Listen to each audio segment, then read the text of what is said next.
6 rumah di Samarinda, Kalimantan Timur hangus terbakar.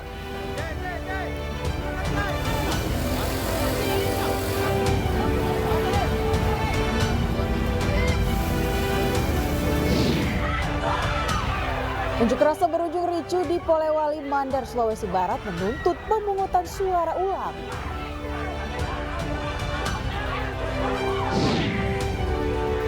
Harga beras di Pasar Induk Beras Cipinang, Jakarta Timur masih tinggi.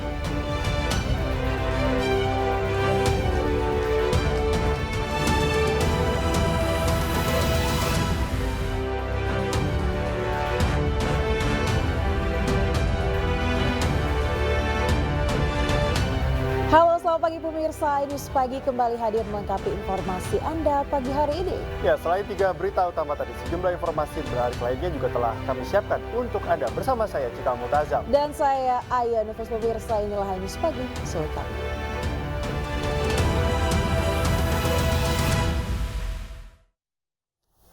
Ya pemirsa, kita awali News Pagi dengan informasi kebakaran besar yang menimpa permukiman padat penduduk di Toraja Utara, Sulawesi Selatan. Ya, 3 rumah adat berusia ratusan tahun habis terbakar.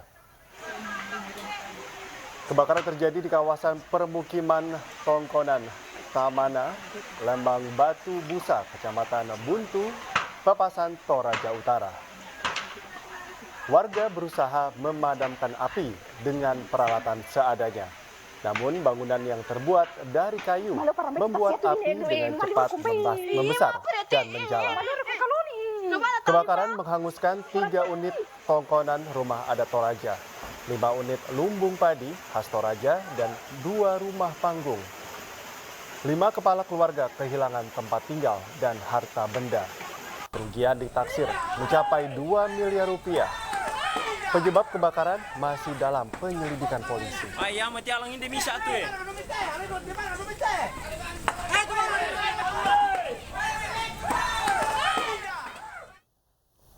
Pemirsa, kebakaran menghanguskan 6 rumah di Samarinda, Kalimantan Timur. Sementara itu di Tanah Laut, Kalimantan Selatan, 1 rumah hangus terbakar saat penghuni sedang menunaikan sholat di masjid.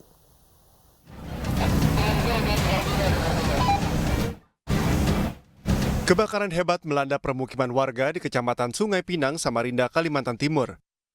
Api dengan cepat membesar dan merembet ke pemukiman lainnya.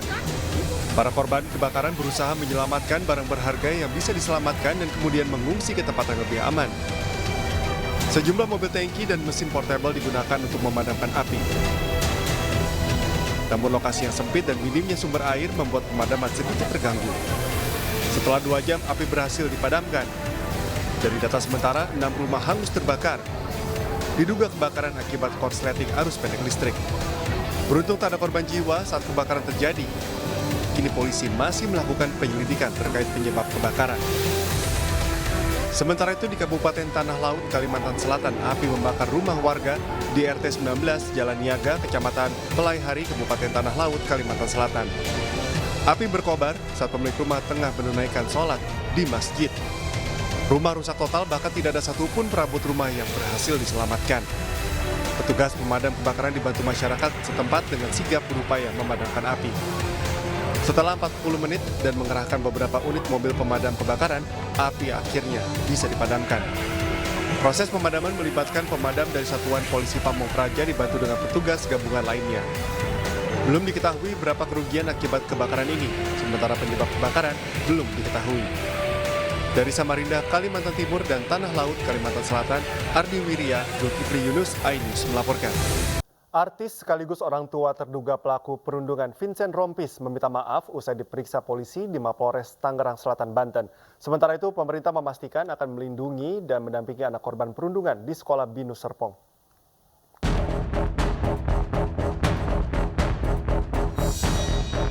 Artis sekaligus orang tua pelaku perundungan Vincent Rompis selesai diperiksa polisi di Mapolres Tangerang Selatan, Banten, Kamis malam. Usai diperiksa selama 8 jam, Vincent pun buka suara. Vincent mengaku sangat berempati atas peristiwa yang melibatkan putranya dan berharap tidak akan pernah terulang kembali. Saya nggak ingat sih berapa pertanyaannya, tapi alhamdulillahnya lancar, semua sudah berjalan, tadi juga ya lancar-lancar semua, dan Pak polisinya pada baik-baik semua. Nanti kita lihat aja deh dari hasilnya seperti apa. Sekali lagi kami menghargai proses yang diambil dari Kapolres. Bang, untuk anak statusnya gimana Bang? Anak keluar sekolah atau gimana? Anak statusnya gimana Bang? Iya, masih saksi. Oh, masih saksi. Kalau untuk status sekolah sendiri, Bang Vincent mungkin? Itu kita belum tahu ya, masih proses juga. Sementara itu, pemerintah melalui Kementerian Pemberdayaan Perempuan dan Perlindungan Anak memastikan akan melindungi dan mendampingi korban perundungan di sekolah Binus Serpong. Pemerintah juga menyesalkan pihak sekolah yang mengeluarkan secara sepihak para pelaku perundungan. Pelaku semua masih usia di bawah 17 tahun kan, jadi mereka berhak dan wajib negara untuk juga turut memberikan perlindungan. Termasuk sekolah harusnya memberikan perlindungan, tidak boleh sebetulnya kemudian langsung mengeluarkan anak dari status siswa di sekolah, itu sebetulnya dilarang oleh undang-undang. Sementara itu, polisi telah menaikkan kasus perundungan di Binus School Serpong ini ke tahap penyidikan. Polisi menerapkan pasal 170 KUHP tentang pengeroyokan dan pelanggaran Undang-Undang Perlindungan Anak. Adapun para pelaku termasuk anak Vincent dikeluarkan dari sekolah, sedangkan pelaku yang tidak terlibat namun melihat dan mengetahuinya dijatuhi sanksi disiplin keras. Akibat perundungan yang dilakukan oleh kakak kelas, korban dirawat intensif di rumah sakit karena menderita luka bakar dan memar. Perundungan diduga dilakukan di sebuah warung yang lokasinya tak jauh dari sekolah. Tim Liputan iNews melaporkan. Pemirsa, unjuk rasa berujung ricuh terjadi saat mahasiswa di Polewali Mandar menuntut pemungutan suara ulang di kantor KPUD Polewali. Massa menilai KPU melakukan pelanggaran karena membiarkan adanya kecurangan.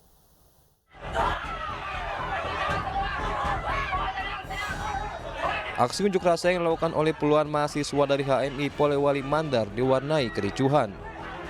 Massa meminta KPU mengevaluasi pemungutan suara yang diduga banyak kecurangan dan meminta pemungutan suara ulang dilakukan. Kericuhan berawal saat mahasiswa menyampaikan aspirasinya di kantor KPU Polewali Mandar. Namun demonstrasi memanas saat massa memaksa masuk ke kantor KPU untuk bertemu dengan Komisioner KPU Polewali Mandar. Aksi tersebut dihalangi pihak kepolisian hingga berujung saling dorong dan kericuhan. KPU adalah bagaimana persoalan-persoalan kesalahan-kesalahan teknis di lapangan itu diselesaikan secara cepat, karena jangan sampai terjadi lagi, karena sekarang kan sudah terjadi PSI khususnya di Kecamatan Purari. Pihak KPU menerima masukan dari mahasiswa, namun tidak bisa melakukan pemungutan suara ulang karena melewati batas waktu.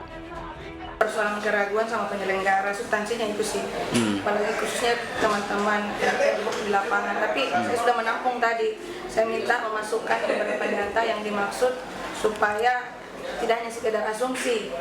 Jadi petanya tadi sudah memasukkan juga data-data ke Bawaslu. Selain mendatangi KPU Polewali, massa juga melakukan aksi unjuk rasa di depan kantor Bawaslu. Mereka meminta pengawasan pemilu diperketat dan pelanggaran ditindak tegas. Dari Polewali Mandar, Sulawesi Barat, Huzair Zainal, iNews melaporkan. Seorang pria di Semarang, Jawa Tengah hilang usai bertugas sebagai saksi partai politik pada pemungutan suara pemilu. Petugas gabungan mencari korban di hutan Samirono, tempat sepeda motor korban ditemukan.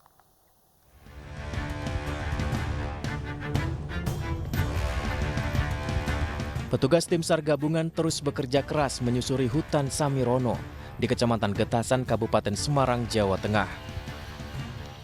Mereka melewati jalan setapak dan rimbun pepohonan untuk mencari Joko Purnomo, warga setempat yang hilang usai bertugas sebagai saksi sebuah partai politik saat pemungutan suara 14 Februari lalu. Korban tak kunjung pulang ke rumah, sehingga membuat keluarganya khawatir dan melapor ke polisi. Hingga kemudian petugas menemukan sepeda motor korban di dekat hutan. Laksanakan operasi pencarian dari relawan gabungan dari Kabupaten Semarang maupun Salatiga. Untuk pencarian sampai hari ini masih nihil, akan diupayakan lanjutan untuk besok. Kita lanjut kembali. Teknik pencarian yang dilakukan relawan gabungan seperti apa? Ya, kita penyisiran dengan kegiatan open grid. Kita menerjunkan 7 SRU yang terbagi, ada beberapa area titik-titik yang kita curigai dan sudah dilaksanakan penyisiran, namun masih nihil. Hingga kini, petugas masih berjibaku menyusuri hutan demi mencari keberadaan korban. Namun korban yang pergi meninggalkan rumah 15 Februari lalu itu belum juga ditemukan. Petugas juga memeriksa rekaman CCTV di jalan-jalan yang dilintasi korban. Dari Semarang, Jawa Tengah, Lurisa Lulu, iNews melaporkan. Kita ke informasi lainnya, pemirsa, oknum Ketua DPC Partai Gerindra Kabupaten Sintang, Kalimantan Barat, mengambil paksa kotak suara saat rapat pleno perhitungan suara pemilu. Aksi Ketua DPC Gerindra ini pun viral di media sosial.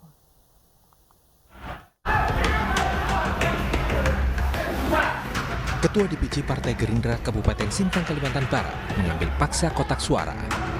Padahal saat itu sedang berlangsung rapat pleno penghitungan perolehan suara presiden dan legislatif di Kecamatan Ambalau. Aksi pengambilan kotak suara ini pun tersebar di berbagai platform media sosial dan viral. Dalam video tersebut terlihat Ketua DPC Gerindra mengambil kotak suara dengan tindakan yang tegas tanpa izin panitia pemilihan atau petugas yang bertugas. Ketua DPC Gerindra Sintang memberikan penjelasan atas tindakannya itu.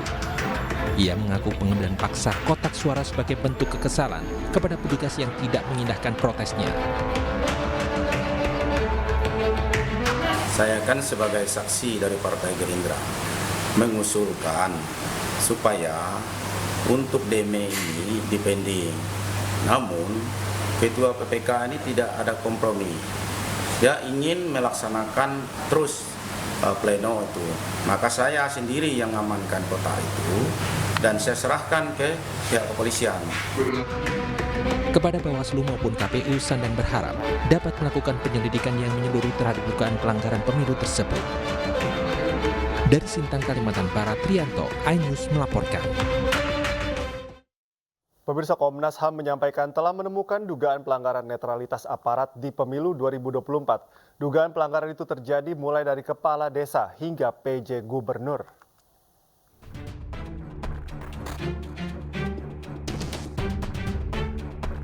Komisi Nasional Hak Asasi Manusia Komnas HAM menemukan indikasi pelanggaran netralitas aparatur negara dalam pelaksanaan pemilu 2024.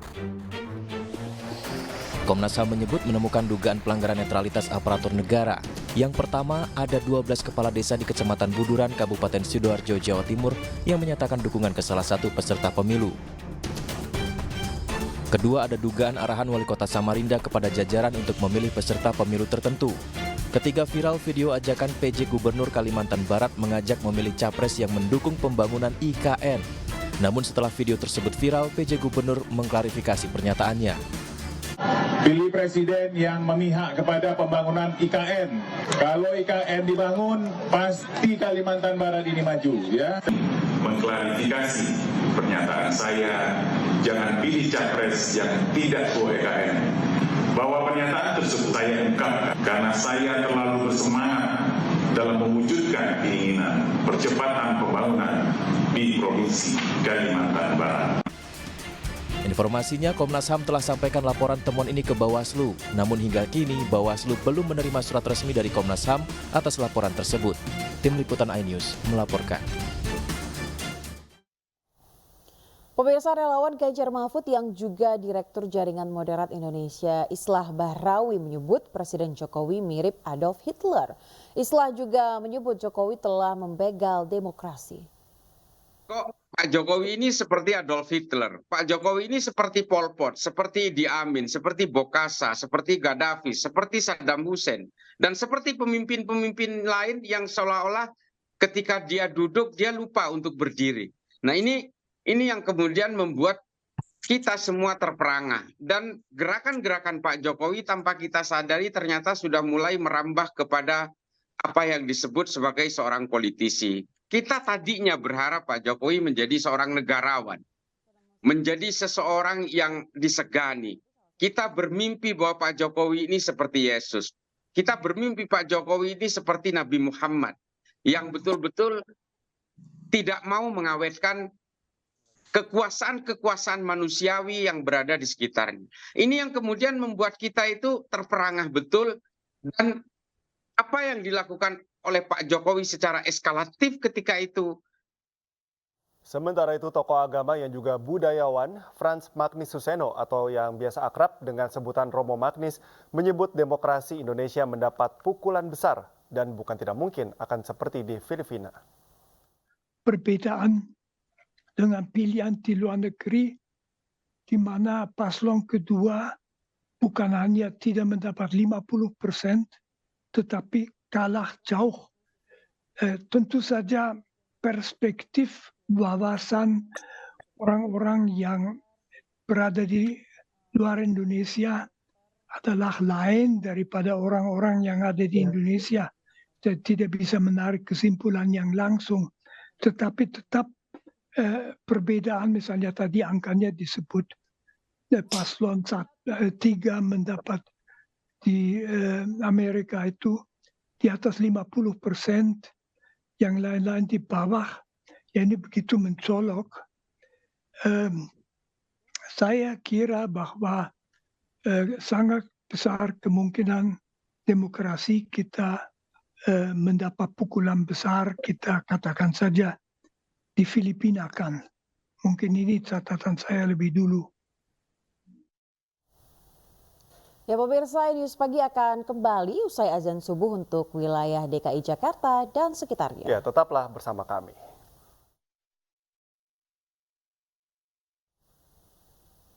Pemirsa, dugaan kecurangan pemilu 2024 kian jadi sorotan oleh masyarakat sipil. Kecurangan disebut dilakukan secara sistematis dan berlangsung sejak pra hingga pasca pemilihan. Sejumlah lembaga masyarakat sipil pemantau pemilu mengungkapkan berbagai dugaan kecurangan pemilu yang menguntungkan salah satu paslon capres-cawapres. Adapun belasan kecurangan diantaranya cawe-cawe Presiden Joko Widodo untuk memenangkan capres-cawapres nomor urut 2 Prabowo Gibran. Kecurangan ini disebut-sebut bisa mengarah ke hak angket oleh DPR. Namun hak angket dinilai tidak mudah terwujud. Hal ini menyusul sikap masing-masing partai pengusung paslon 01 dan 03 yang dinilai kurang kompak. Apapun yang menang dalam pemilu berdasarkan real count nanti tidak akan menghapuskan kecurangan yang terjadi. Kecurangan tetap kecurangan siapapun yang menang. Jadi ketika kita menjumpai bahwa misalnya mayoritas masyarakat ternyata tidak menganggap itu curang atau mayoritas masyarakat memilih yang dianggap curang, itu bukan berarti kemudian kecurangan, kejanggalan, kesalahan, pelanggaran itu terhapus begitu saja dan tidak selayaknya kita bicarakan.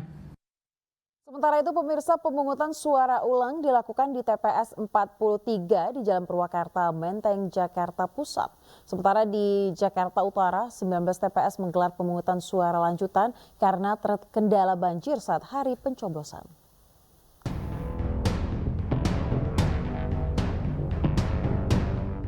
Pemungutan suara ulang pemilu 2024 digelar KPU Kota Jakarta Pusat di TPS 43 yang berlokasi di Jalan Purwakarta, Menteng. Sejak pagi tadi, ratusan warga yang masuk dalam daftar pemilih tetap, termasuk Wakil Presiden ke-6 RI Tri Sutrisno, mendatangi TPS untuk menggunakan hak pilih mereka. Mantan Wapres di era Presiden Soeharto itu berharap pelaksanaan pemilu kali ini berjalan demokratis, aman, jujur, dan adil demi membawa Indonesia lebih maju ke depannya. Ya, besarnya tentunya kita harus melaksanakan dengan lancar, terbuka, dan sangat demokratis. Selesai. 275 warga yang masuk dalam daftar pemilih tetap melakukan pemungutan suara lanjutan di TPS 143 Sunterjaya, Tanjung Priok, Jakarta Utara. Pemungutan suara lanjutan ini digelar untuk warga yang tak dapat memilih di hari pencoblosan akibat banjir. Meski harus menunggu selama 2 minggu, namun tidak menyurutkan warga untuk dapat memberikan hak pilihnya di pemilu kali ini. Kemarin ada kendala dari TPS-nya, katanya ada kendala lah basah TPS-nya apa hujan kayak itu. Pemungutan suara lanjutan juga dilakukan di 19 TPS yang tersebar di 4 kecamatan di Jakarta Utara. Dari Jakarta, Sofyan Firdaus, Rani Sanjaya, Ainus melaporkan. Sementara itu pemirsa, sejumlah kecamatan di Bekasi, Jawa Barat dan Yogyakarta menggelar pemungutan suara ulang dan pemungutan suara lanjutan pemilu 2024. Namun partisipasi masyarakat menurun dibandingkan saat 14 Februari lalu.